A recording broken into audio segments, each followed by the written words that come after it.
Chers téléspectateurs, bienvenue à une nouvelle édition de notre programme Midi au Caire. Commençons tout de suite nos nouvelles avec le président Abdel Fattah el-Sisi qui a suivi l'exécution du projet La Grande Transfiguration sur la terre de paix, mise en place au Sinaï à proximité des monts Moïse et Sainte-Catherine. Lors de la réunion, le président Sisi a souligné l'importance de tous les détails opérationnels du projet, conformément au statut de ce lieu sacré en terre sainte d'Égypte, que Dieu a honoré par sa transfiguration, et de le présenter à l'humanité et au peuple du monde entier d'une manière à la hauteur de sa valeur spirituelle unique, étant le lieu des trois religions monothéistes. Plus de détails à travers ce commentaire. Le président Abdel Fattah el-Sisi a suivi l'exécution du projet La Grande Transfiguration sur la terre de paix, mise en place dans le Sinaï, à proximité des monts Moïse et Sainte-Catherine, et ce lors d'une réunion tenue avec le général Mahmoud Nassar, chef de l'agence centrale pour la reconstruction, Mostafa Mounir, ministre adjoint du logement, et de Meher Esteno, consultant du projet Plus Grande Transfiguration. Lors de la réunion, le président a souligné l'importance de tous les détails opérationnels du projet, conformément au statut de ce lieu sacré en terre d'Égypte, que Dieu a honoré par sa transfiguration, et de le présenter à l'humanité et au peuple du monde entier d'une manière à la hauteur de sa valeur spirituelle unique, étant le lieu des trois religions monothéistes.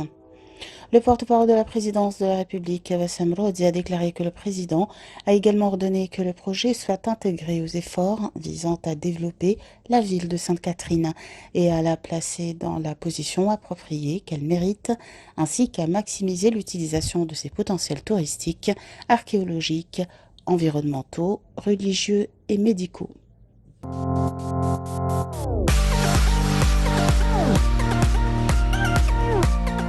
Le Premier ministre Dr Mostafa Madbouli s'est entretenu avec M. Alok Sharma, président de la 26e conférence des parties à la Convention cadre des Nations Unies sur les changements climatiques, la COP 26, des moyens de coopération dans le cadre de l'accueil par l'Égypte de la 27e conférence. Lors de l'entretien, M. Madbouli a souligné l'importance des relations égypto-britanniques et de la coopération continue dans tous les domaines, avec en tête la lutte contre les changements climatiques, surtout que l'Égypte assurera la présidence de la COP 27, exprimant son aspiration à poursuivre la coordination avec le Royaume-Uni pendant cette période jusqu'à la tenue de la conférence de Sharm el-Sheikh. Les détails. Le Premier ministre Mostafa Madbouli s'est entretenu avec M. Alok Sharma, président de la 26e conférence des parties à la Convention cadre des Nations Unies sur les changements climatiques, la COP26, et cela des moyens de coopération dans le cadre de l'accueil par l'Égypte de la 27e conférence. Lors de l'entretien, M. Madbouli a souligné l'importance des relations égypto-britanniques et de la coopération continue dans tous les domaines, avec en tête la lutte contre les changements climatiques, surtout que l'Égypte assurera la présidence de la COP27, exprimant son aspiration à poursuivre la coordination avec le Royaume-Uni pendant cette période jusqu'à la tenue de la conférence de Sharm el-Sheikh.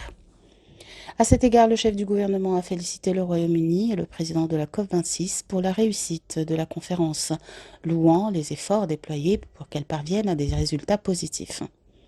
L'Égypte aspire à donner suite aux résultats de Glasgow, traduire les promesses en action et poursuivre les efforts visant à renforcer l'agenda du climat à tous les niveaux, en particulier dans les dossiers liés à la réduction des émissions, à l'adaptation et au financement, pour aider les pays en développement à s'adapter aux effets climatiques, a dit le chef du gouvernement Mostafa Madbouli.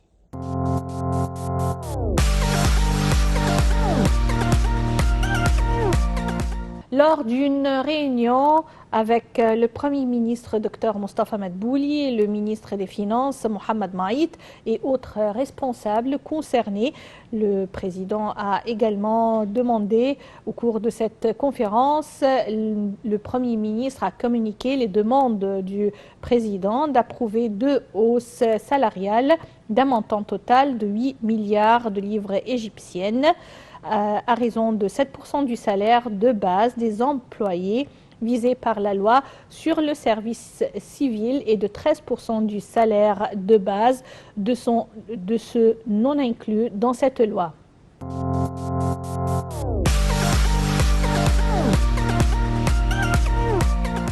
Le chef de l'État a également exigé qu'une annonce soit faite pour le recrutement de 30 000 enseignants par an pendant 5 ans pour aller de pair avec la modernisation de l'enseignement, de même qu'il a approuvé un nouveau bonus ces derniers temps pour une somme totale de 3 milliards de livres égyptiennes. Le ministre des Finances a ensuite parlé des objectifs du budget de l'exercice 2022-2023 ainsi que des efforts déployés dans les secteurs des douanes et des impôts. Le porte-parole de la présidence, Bassam Radi, a indiqué que la réunion a porté sur le budget prévisionnel de l'exercice 2022-2023.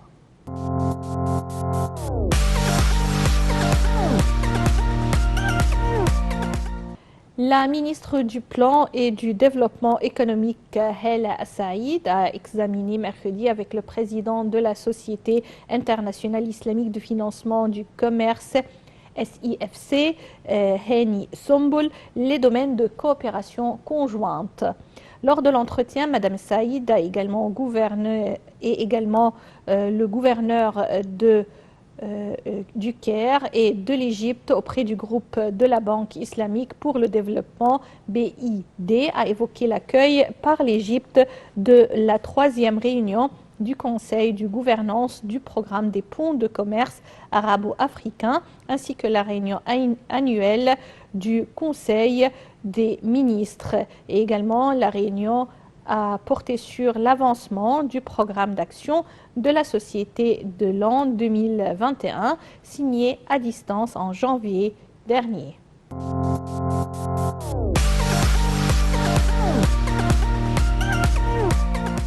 Les exportations non pétrolières de l'Égypte ont atteint 32 milliards 128 millions de dollars en 2021. Contre 25 milliards 427 millions de dollars en 2020, soit une hausse inédite de 26%. C'est ce qu'a déclaré mercredi la ministre du Commerce et de l'Industrie, Nevin Gemer.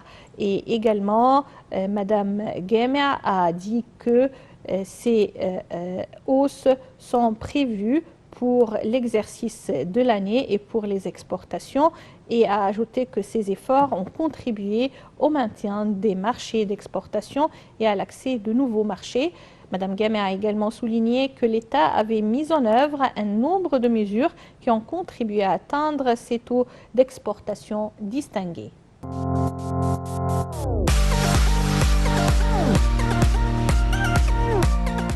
Le Premier ministre Dr Mostafa Madbouli a passé en revue mercredi le rapport Perspectives économiques mondiales publié par la Banque mondiale qui a mis en évidence un certain nombre d'indicateurs positifs concernant l'économie égyptienne, notant que la Banque mondiale prévoirait une hausse de la croissance de l'économie égyptienne à 5,5% lors de l'exercice 2021-2022 à la lumière de l'amélioration et de la demande extérieure des principaux partenaires commerciaux, en plus de l'expansion des taxes de l'extraction de gaz et de l'amélioration de la performance du secteur du tourisme. Dr Madbouli a souligné que selon le rapport de la Banque mondiale, l'économie avait connu une croissance plus rapide que prévu au cours de l'exercice 2020-2021 grâce à la forte consommation et à la hausse des envois de fonds des Égyptiens à l'étranger, ainsi qu'à la bonne maîtrise des pressions inflationnistes. Et le Premier ministre a affirmé le souci de surveiller les indicateurs économiques et les prévisions à travers les rapports des institutions internationales, vu qu'ils contribuent à évaluer les mesures et les politiques prises.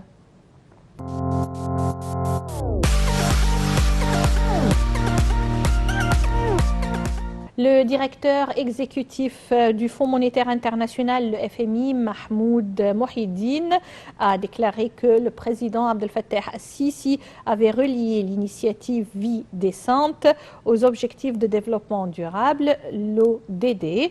En tenant compte des objectifs environnementaux, le choix de l'Égypte est d'accueillir le sommet sur le climat, la COP27, est dû à son expérience, vu qu'elle figure parmi les pays classés au niveau mondial en matière d'énergie propre et éolienne.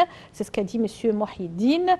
La COP27 prévue en Égypte, fin 2022, sera un sommet africain, un sommet pour les pays en développement. Et dans le même temps, le directeur exécutif du FMI a salué le complexe d'énergie solaire Bemban en Égypte, qui est la plus grande centrale électrique concernant la pandémie du coronavirus. Il a indiqué que l'Égypte, depuis le début de cette pandémie, adoptait une approche parallèle et disposer de diverses opportunités dans tous les domaines tels que l'industrie et l'agriculture.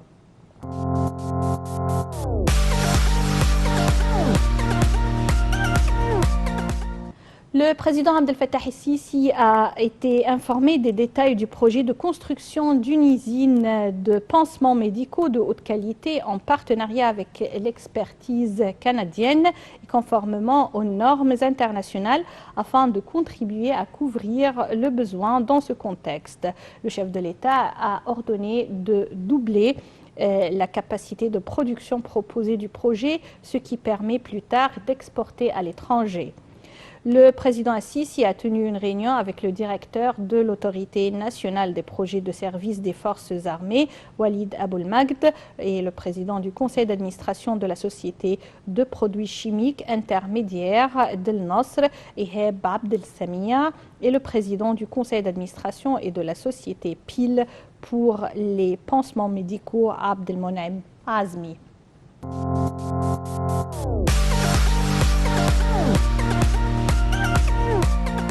Le Premier ministre Dr Moustapha Madbouli a souligné le grand intérêt que l'État accorde au système de la couverture maladie universelle en tant que pilier fondamental pour atteindre les objectifs et les principes du plan de développement durable de l'Égypte 2030 en ce qui concerne l'axe santé.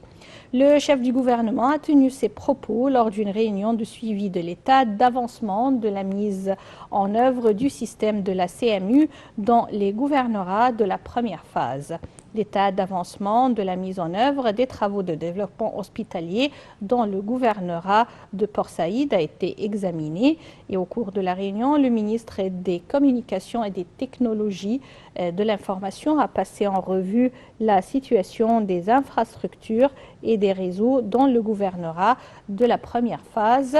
Il a indiqué que le réseau de fibres optiques a été étendu à 100% dans 366 emplacements et la connexion avec le centre de données a également été établie selon le plan du ministère de la Santé.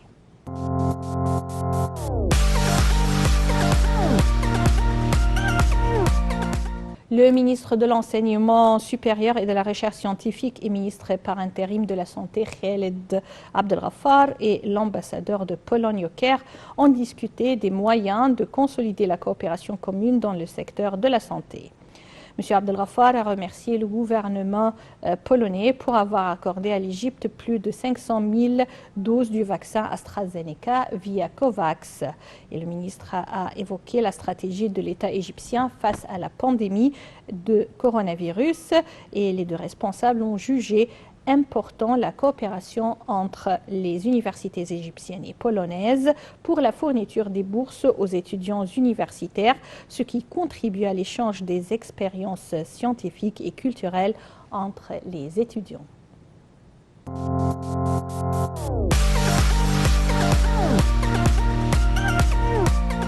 Mesdames, Messieurs, avec cette nouvelle, nous parvenons au terme de notre émission de Midi au Caire. Rendez-vous demain, une nouvelle équipe. Passez d'excellents moments avec la suite de nos programmes sur NLTV International. Au revoir.